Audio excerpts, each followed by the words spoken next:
No inverno de 445 a.C., a paz dos 30 anos foi assinada entre Esparta e Atenas, colocando fim nos conflitos gerados após as guerras greco-persas e reconhecendo o direito das duas cidades de controlar seus respectivos sistemas de alianças. A paz foi testada pela primeira vez em 440 a.C., quando Samos, um poderoso aliado de Atenas, se rebelou contra essa aliança. Os rebeldes rapidamente conseguiram o apoio de um sátrapa persa e Atenas enfrentou a perspectiva de revoltas em todo o seu império. Os espartanos convocaram um congresso com seus aliados para discutir a possibilidade de uma guerra contra Atenas. O poderoso aliado de Esparta, Corinto, preferiu manter a neutralidade e o congresso votou contra a guerra. Os atenienses, sem nenhum tipo de intervenção, esmagaram a revolta e a paz foi mantida na ilha de Samos. Inesperadamente, com a expansão dos interesses comerciais, Atenas e Corinto entrariam em rota de colisão. Corinto era uma grande potência naval, com numerosas colônias, o que levou a diversas crises políticas com outras cidades. Uma dessas cidades foi sua colônia Córcira. Em 435 a.C., uma guerra civil estourou na cidade de Epidanos, localizada no interior da Ilíria, que logo pediu ajuda a Córcira, e mesmo sendo uma colônia corciriana, seu pedido foi negado. Epidanos então recorreu a Corinto, ao qual uma expedição foi enviada para pôr fim nos confrontos. A Córcira interveio contra Corinto, julgando que haviam feito uma ingerência indevida, expulsando então os coríntios e sitiando Epidamnos. Enquanto Corinto se preparava para contra-atacar, a Córcira buscou integrar-se à Liga de Delos, que já possuía interesse na aliança com a ilha, a fim de expandir as suas redes comerciais. Atenas envia a Córcira um número ínfimo de navios, e a frota coríntia se dedica no combate contra os córciros, dando início à Batalha de Cibota. Os navios atenienses que se encontravam na ilha permanecem em reserva, tendo sido ordenados a não interferir, exceto diante da clara derrota dos córciros, a fim de não quebrar o acordo assinado com Esparta. Diante da chegada de novos navios atenienses, os coríntios, temendo o conflito, desistem do ataque. Logo em seguida, o conflito passou a girar em torno de Potideia, cidade que, sendo colônia de Corinto, era aliada de Atenas, o que a deixava em posição instável.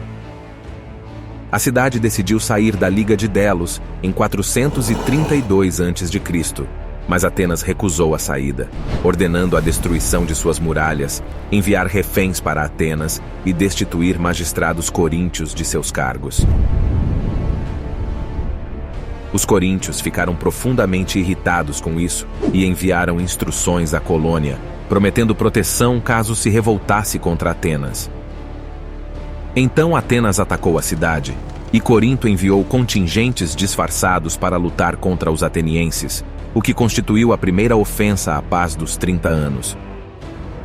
Uma outra fonte de atrito foi um decreto imposto por Atenas à cidade de Mégara, cidade aliada à Liga do Peloponeso desde o fim da Primeira Guerra, acusada por Atenas de receber escravos fugitivos e de financiar sua antiga rival Corinto.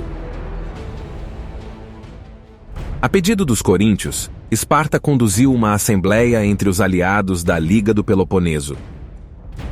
Nesta assembleia, foram ouvidas queixas dos coríntios e dos megários contra Atenas. Uma delegação ateniense que estava presente durante a condução da assembleia afirmou que, em momento algum, Atenas havia rompido a paz dos 30 anos, lembrando os espartanos do poderio ateniense demonstrado nas guerras médicas e sugerindo buscar uma saída diplomática. Por fim, Esparta decide que os atenienses quebraram a paz dos 30 anos e declara guerra contra Atenas e seus aliados, dando início à Guerra do Peloponeso. Os primeiros anos da Guerra do Peloponeso são conhecidos como a Guerra de Arquidâmia e deu início oficialmente em 431 a.C. Esparta e seus aliados, com exceção de Corinto, eram quase exclusivamente terrestres e capazes de convocar grandes exércitos que eram quase imbatíveis. O Império Ateniense, embora baseado na península da Ática, espalhou-se pelas ilhas do Mar Egeu. Atenas extraiu sua imensa riqueza dos tributos pagos por essas ilhas e manteve seu império por meio do poder naval. Assim, as duas potências foram relativamente incapazes de travar batalhas decisivas. A estratégia espartana durante a Guerra de Arquidâmia era invadir as terras ao redor de Atenas. Enquanto essa invasão privou os atenienses das terras produtivas ao redor de sua cidade, Atenas manteve o acesso ao mar e não sofreu muito. Muitos dos cidadãos da Ática abandonaram suas fazendas e se mudaram para dentro das longas muralhas, que ligavam Atenas ao porto de Pireu.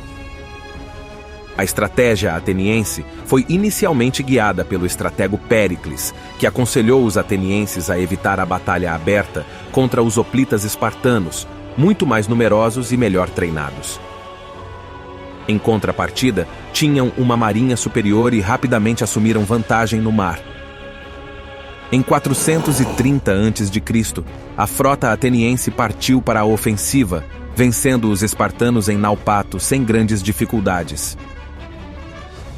Atenas confiava em sua frota de triremes para invadir o Peloponeso e proteger seu império e suas rotas comerciais, mas foi gravemente surpreendida pela deflagração de uma epidemia, conhecida como Peste do Egito naquele mesmo ano.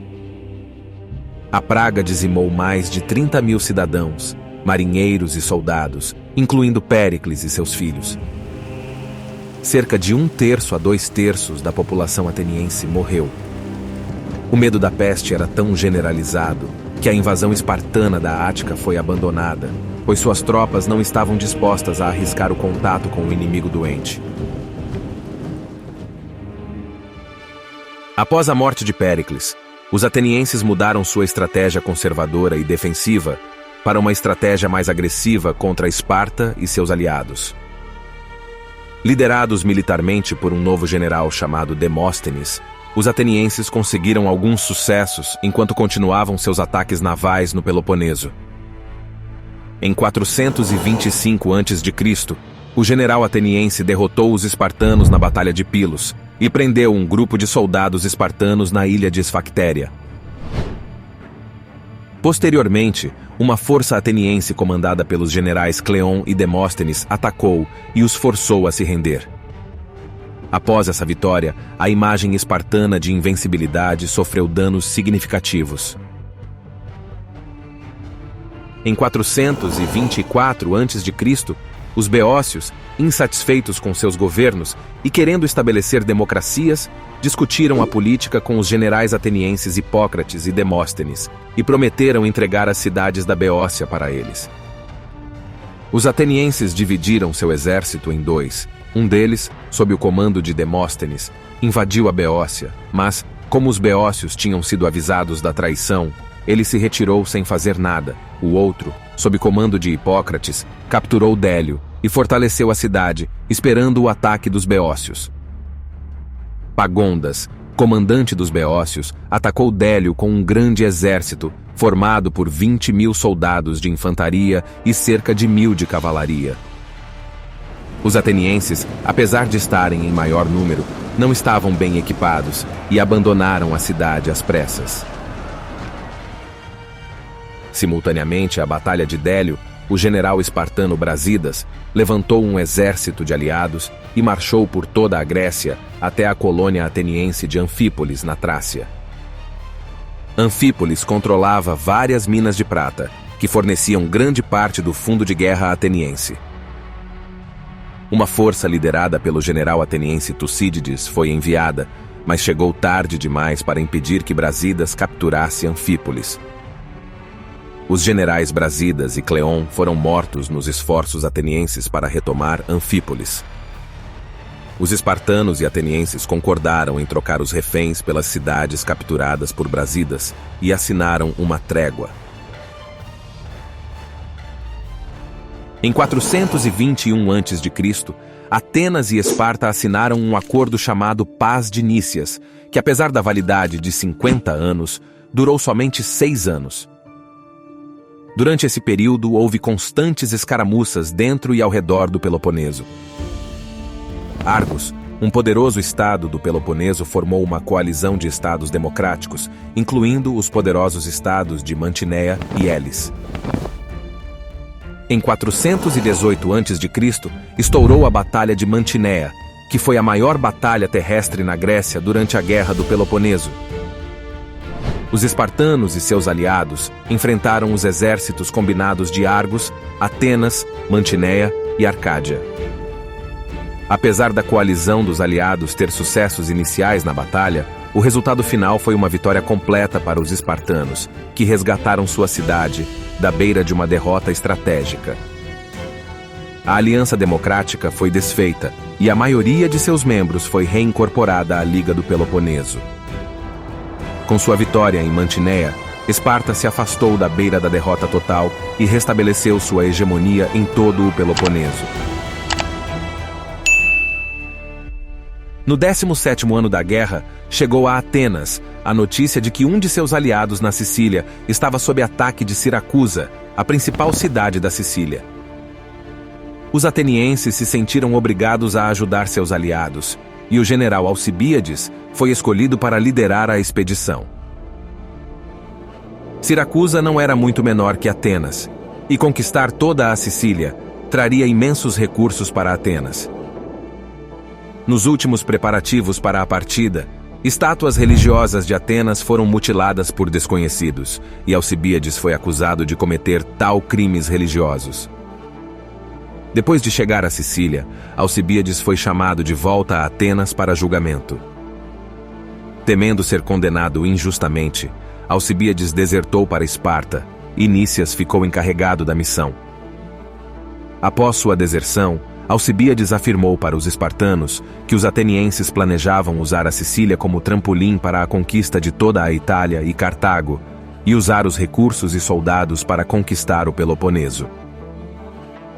Ao desembarcar na Sicília, várias cidades aderiram imediatamente à causa ateniense, mas em vez de atacar, Nícias procrastinou e a demora permitiu que Siracusa pedisse a ajuda dos espartanos. O general Gilipos foi enviado para a Sicília e assumiu o comando das tropas de Siracusa. Nícias então enviou uma mensagem a Atenas pedindo reforços. Demóstenes foi escolhido e liderou outra frota para a Sicília, unindo suas forças às de Nícias. As batalhas se seguiram, os siracusanos e seus aliados espartanos derrotaram completamente os atenienses, incluindo sua poderosa frota ancorada em Siracusa.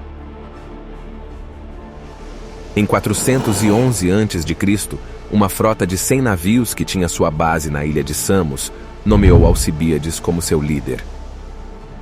Alcibíades, embora condenado como traidor, ainda carregava peso em Atenas. Ele persuadiu a frota ateniense a atacar os espartanos na Batalha de Císicos, em 410 a.C. Na batalha, os atenienses destruíram a frota espartana e conseguiram restabelecer a base financeira do Império Ateniense. Entre 410 e 406 a.C., Atenas conquistou uma série contínua de vitórias e, eventualmente, recuperou grandes porções de seu império. Tudo isso se deveu em grande parte a Alcibíades. Em 408 a.C., Dário II, governante do Império Aquemênida, insatisfeito com o crescente poder ateniense, decidiu apoiar massivamente os espartanos. Ele enviou seu filho, Ciro, o jovem, para a Ásia Menor como sátrapa da Lídia, Frígia Maior e Capadócia, se tornando comandante-geral das tropas persas. Lá, Ciro se aliou ao general espartano Lisandro e colocou todos os seus meios à disposição na Guerra do Peloponeso. Em 406 a.C., Esparta obteve uma pequena vitória sobre os atenienses, de seu habilidoso general Lisandro, na Batalha Naval de Notium. Posteriormente, Atenas venceu Esparta na Batalha de Arginusa. Apesar de sua vitória, a marinha ateniense foi condenada por abandonar suas tripulações encalhadas. O julgamento resultou na execução de 6 dos principais comandantes navais de Atenas. Isso prejudicou imensamente a supremacia naval de Atenas, que agora seria desafiada sem vários de seus líderes militares mais capazes. Em 405 a.C., a frota espartana navegou para os Dardanelos, a fonte dos grãos de Atenas. Ameaçada de morrer de fome, a frota ateniense não teve escolha, a não ser segui-la e interceptá-la. Por meio dessa brilhante estratégia, Lisandro derrotou totalmente a frota ateniense na Batalha de Egospótamos, destruindo 168 navios. Esparta venceu definitivamente a Guerra do Peloponeso, após a rendição de Atenas em abril de 404 a.C.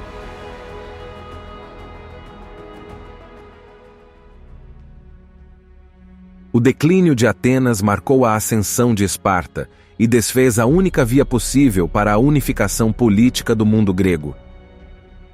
Esparta assumiu o Império Ateniense e manteve todas as suas receitas de tributos para si.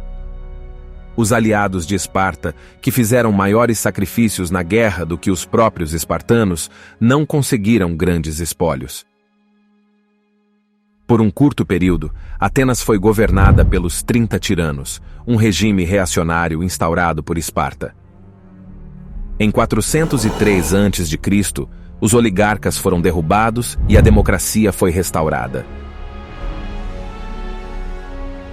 Algumas décadas depois, uma nova força surgiria, se transformando como a principal entidade da Grécia e se tornaria um grandioso império conquistador.